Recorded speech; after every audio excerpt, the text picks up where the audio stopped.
Hi hello नमस्कार मैत्रिणींनो, मी संध्या पुन्हा एकदा तुम्हा सर्वांचं मी स्वागत करते आपल्या यूट्यूब चॅनल द मंगल स्टिचिंगवरती। मैत्रिणींनो, आज मी तुम्हाला ह्या ब्लाऊजचं पूर्ण स्टिचिंग दाखवणार आहे। हे ब्लाऊज आपलं समोरच्या साईडला प्रिन्सेस कट आहे आणि त्यामध्येच 30 साईजच्या चेस्टचं ब्लाऊज आहे आणि मी इथे बॅक पार्ट कटिंग करून स्टिचिंग करून घेतलेला आहे। तुम्ही बघू शकता तिथे बॅक पार्टला मी मटका गळा तयार करून घेतलेला आहे। तुम्ही तुमच्या पद्धतीने बॅक पार्ट तयार करून घ्या। इथे आपला समोरच्या भागाची आपल्याला स्टिचिंग करायची आहे, त्यासाठी आपण पूर्ण व्हिडिओ नक्की बघायचा आहे। इथे ह्या ब्लाऊजची पूर्ण कटिंगचा व्हिडिओ मी माझ्या चॅनलवरती अपलोड केलेला आहे, तो सुद्धा व्हिडिओ तुम्हाला बघायचा आहे। त्या व्हिडिओची लिंक मी डिस्क्रिप्शन बॉक्समध्ये देईन, तो सुद्धा व्हिडिओ तुम्ही नक्की बघा, जेणेकरून तुम्हाला हे पूर्ण स्टिचिंगचा व्हिडिओ लक्षात येऊन जाईल। ही व्हिडिओ जास्त मोठा होईल ह्यासाठी मी 2 पार्टमध्ये व्हिडिओ तयार केलेला आहे। तुम्ही हा व्हिडिओ आणि तो व्हिडिओ बघितला की तुम्हाला परफेक्ट असं प्रिन्सेस कट ब्लाऊजचं कटिंग आणि स्टिचिंग करता येईल। चला तर मग व्हिडिओला सुरुवात करूयात। त्यासाठी आपल्याला प्रिन्स कटची जी कटोरी आहे ना, ती अशा पद्धतीने समोरासमोर ठेवायचं आहे। ही कटोरी तुमचं जे काही फॅब्रिक असेल त्यावरती उलट्या साईडने ठेवून घ्या। इथे माझं प्लेनच फॅब्रिक आहे म्हणून मी अशा पद्धतीने ठेवून घेतलेलं आहे। तुमचं दोन्ही साईडला वेगवेगळा असेल फॅब्रिक तर तुम्ही उलट्या साईडने ठेवून घ्या। माझं सेमच फॅब्रिक आहे खालच्या आणि उलट्या साईडने, म्हणून मी समोरासमोर अशा कटोऱ्या ठेवून कडेने स्टिचिंग करून घेत आहे। इथे आपल्याला चारही बाजूने स्टिच करून घ्यायचं आहे आणि जे मेन फॅब्रिक आहे त्यावरती आपल्याला हे पूर्ण कटोरी अटॅच करायचं आहे।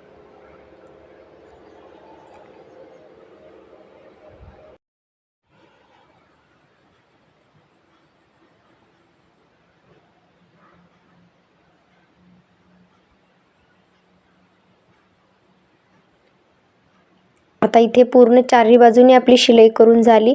आता ते बाजूचं एक्स्ट्राचं पार्ट आहे ना, ते आपण कट करून घेऊयात। नेहमी आपल्याला मेन फॅब्रिक कटिंग करते वेळेस एक्स्ट्राचंच ठेवायचं आहे, जेणेकरून अशा पद्धतीने आपण जर एक्स्ट्राचं झालेलं असेल तर ते आपण कट करून काढू शकतो। पण आपल्याला ते कमी पडता कामा नये, कारण का आपल्या ब्लाऊजचा शेप आहे ना तो बिघडतो, त्यामुळे आपण एक्स्ट्राचंच कापड नेहमी कटिंग करायचं आहे मेन फॅब्रिकचं। इथे चारही बाजूचं आपण कापड जे उरलेलं होतं ना ते कट करून जे आपलं अस्तरचं पीस आहे ना त्याच्याबरोबरच एकदम कटिंग करून घ्यायचं आहे आणि पूर्ण कापड काढून टाकायचं आहे। सेम ह्याच पद्धतीने आपण दुसरा सुद्धा पार्ट तयार करून घेऊया। मी एकदम हळूवारपणे सविस्तर इथे माहिती दिलेली आहे, कुठेही घाई गडबड न करता तुम्हाला एकदम स्लोमध्ये ह्या व्हिडिओमध्ये मी सांगितलेलं आहे। स्टिचिंग पूर्ण व्हिडिओ तुम्ही नक्की बघा, कुठेही व्हिडिओला स्किप करू नका, जेणेकरून तुम्हाला सुद्धा नवीन शिकत असाल तर एकदम परफेक्ट असं ब्लाऊज स्टिच करता येईल। ज्या काही छोट्या छोट्या गोष्टी आहेत त्यावर लक्ष देऊन इथे आपल्याला काम करायचं आहे, जेणेकरून आपलं सुद्धा ब्लाऊज एकदम परफेक्ट असं तयार होणार आहे। कुठेही ब्लाऊज बिघडण्याचे चान्सेस नसणार आहेत, त्यामुळे तुम्ही सुद्धा व्हिडिओ पूर्ण बघा। जे एक्स्ट्राचं आहे ते सुद्धा ह्या पार्टचं आपल्याला कटिंग करायचं आहे।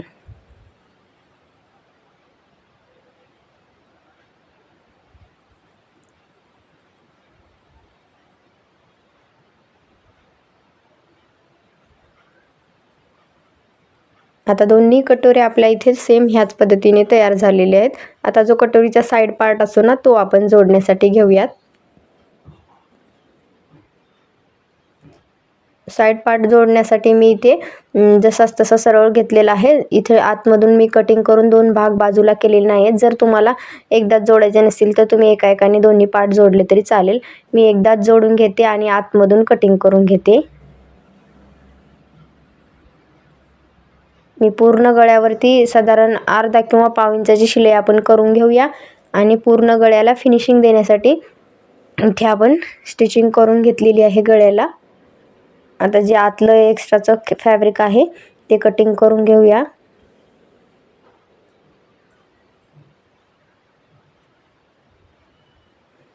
आता गळ्यावरती छोटे छोटे कट देऊया।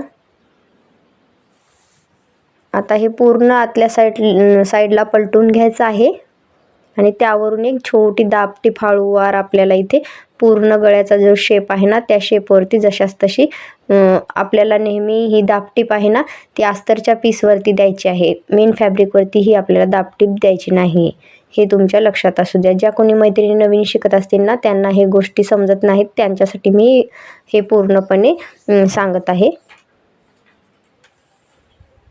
छोट्या छोट्या गोष्टीवर तुम्ही लक्ष देऊन काम करा, जेणेकरून तुमचं सुद्धा ब्लाऊज एकदम मस्त तयार होईल. आता वरून सुद्धा आणखी एक टीप देऊन घेऊया, जेणेकरून आपला जो गळा आहे ना तो व्यवस्थित सेट होईल.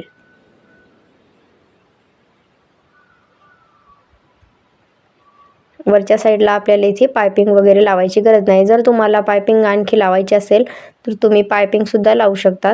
इथे मी जशाच तशी फिनिशिंग देऊन घेतलेली आहे, पायपिंग वगैरे लावलेली नाही.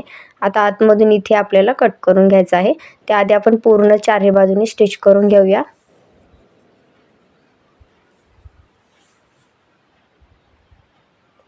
व्यवस्थित अशा पद्धतीने हात सेट करत, इथे बघू शकतात तुम्ही व्हिडिओमध्ये मी कशा पद्धतीने हात ठेवलेला आहे, जेणेकरून कुठेही आतल्या साईडला फुगा वगैरे येणार नाही मेन फॅब्रिकचा. त्यामुळे तुम्ही सुद्धा अशा पद्धतीने सेंटरमध्ये हात ठेवूनच पूर्ण चारी बाजूने शिलाई करत चला, जेणेकरून तुमचा जो आतला साईड आहे ना त्यामध्ये फुगा वगैरे येणार नाही. एकदम जशास तसं फॅब्रिक आपलं सेट होईल. जे एक्स्ट्राचं पूर्ण आहे ते पूर्णपणे इथे काढून टाकायचं आहे.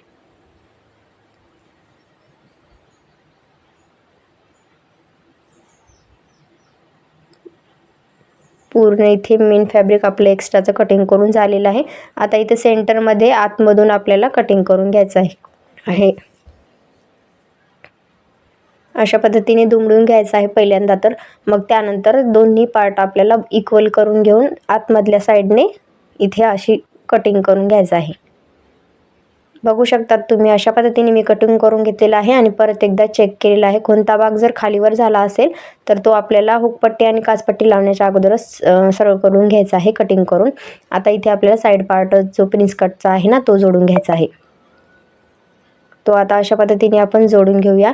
खालच्या साईडला मी जोडून घेत आहे. कोणत्याही साईडला तुम्ही जोडल्या तरी चालेल, वरच्या साईडने किंवा खालच्या साईडने, तुम्हाला जी कोणती पद्धत सोपी वाटेल त्या साईडने तुम्ही जोडून घ्यायचं आहे.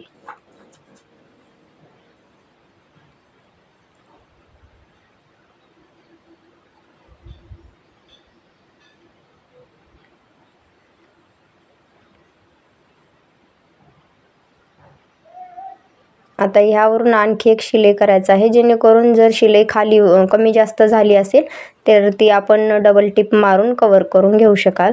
त्यामुळे डबल टिप आणखी द्यायचं आहे आणि ब्लाऊज पण आपलं इथे उकलणार नाही. गच्च अशी शिलाई बसणार आहे 2 शिलाई केल्यामुळे. बघू शकतात प्रिन्स कटचा आपला एक भाग तयार करून झालेला आहे. आता दुसरा सुद्धा भाग आपण सेम ह्याच पद्धतीने तयार करून घेऊयात. आणखी एक आपण शिलाई करून घेऊया, कारण का माझी खालून शिलाई थोडीशी व्यवस्थित बसली नव्हती. थोडंसं धागा ढिला बसल्यासारखा झाला होता, त्यामुळे मी आणखी एक शिलाई करून घेत आहे. बघू शकतात असा प्रिन्स कटला मस्त पफ आलेला आहे. कुठेही आपली प्रिन्स कट जी आहे ना घातल्यावरती सुद्धा चपटी दिसणार नाही. घातल्यावरती सुद्धा मस्त असा पफ येणार आहे. दोन्ही साईडला इथे आपला पफ आलेला आहे. बघू शकतात मी अशा पद्धतीने एकदा चेक करून घेत आहे. कमी जास्त पार्ट वाटत असेल तर तो आपल्याला कट करून काढायचा आहे. माझा कमी जास्त झालेला नाही आहे, मी तो कट केलेला नाही आहे. आता आपल्याला इथे हुकपट्टी आणि काचपट्टी लावायचं आहे. हुकपट्टीसाठी मी साधारणतः 2 इंचाची पट्टी काढून घेतलेली आहे. हुकपट्टी ही नेहमी आपल्याला डाव्या साईडला लावून घ्यायचं आहे. खालच्या पार्टला जर कुठे एक्स्ट्राचं झालं असेल ते कट करून सरळ करून घ्यायचं आहे. त्याआधी आपल्याला काय करायचं आहे, खालची जी फिनिशिंगची पट्टी आहे ना ती लावून घ्यायचं आहे. मग आपल्याला हुकपट्टी लावायचं आहे. त्यासाठी मी 2 इंचाचं फॅब्रिक कट करून घेतलेलं आहे, मेन फॅब्रिक, आणि खालच्या साईडला पाव इंचाची शिलाई करून घेतलेली आहे. आणि पूर्णपणे हे आपल्याला पट्टी खालच्या साईडला दुमडून टाकायची आहे. त्यासाठी आपण डबल शिलाई करून घेऊया आणि वरून आणखी एक शिलाई करून घेऊया.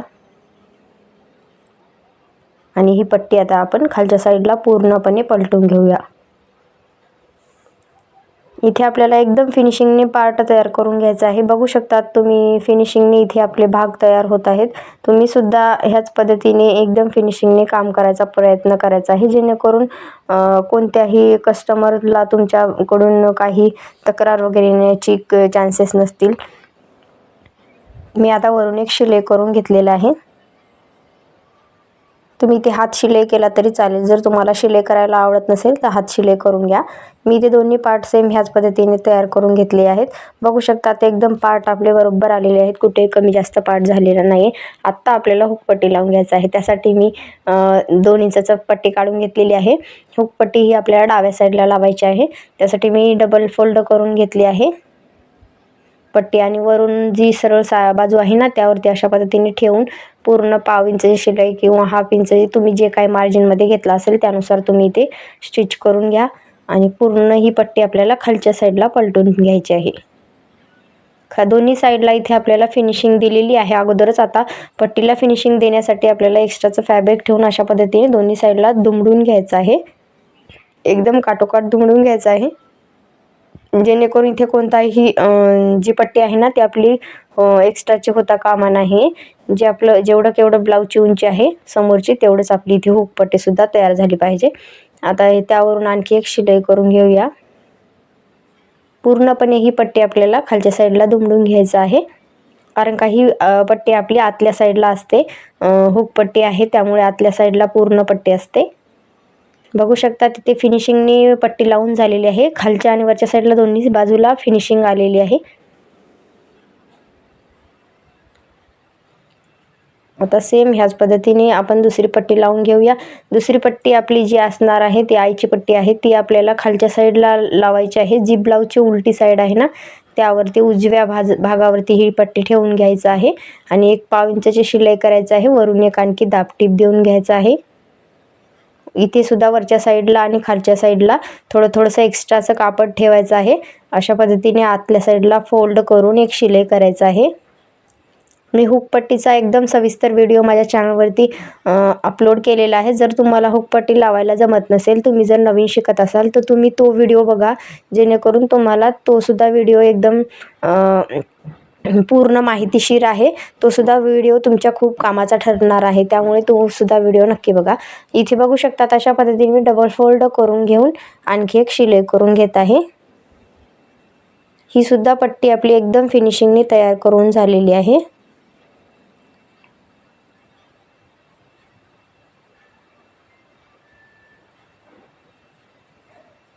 बघा तुम्ही इथे मी ही सुद्धा पट्टी एकदम मस्त अशी फिनिशिंगने तयार करून घेतलेली आहे. इथे कुठेही पट्टी आपली खराब झालेली दिसत नाही, एकदम फिनिशिंगने तयार आहे. आता हे दोन्ही पार्ट आपले इक्वल आहेत, कोणताही पार्ट कमी जास्त झालेला नाही आहे. इथे बघू शकता तुम्ही मस्त अशी मी ब्लाऊजची पूर्ण स्टिचिंग तुमच्याशी शेअर केलेली आहे.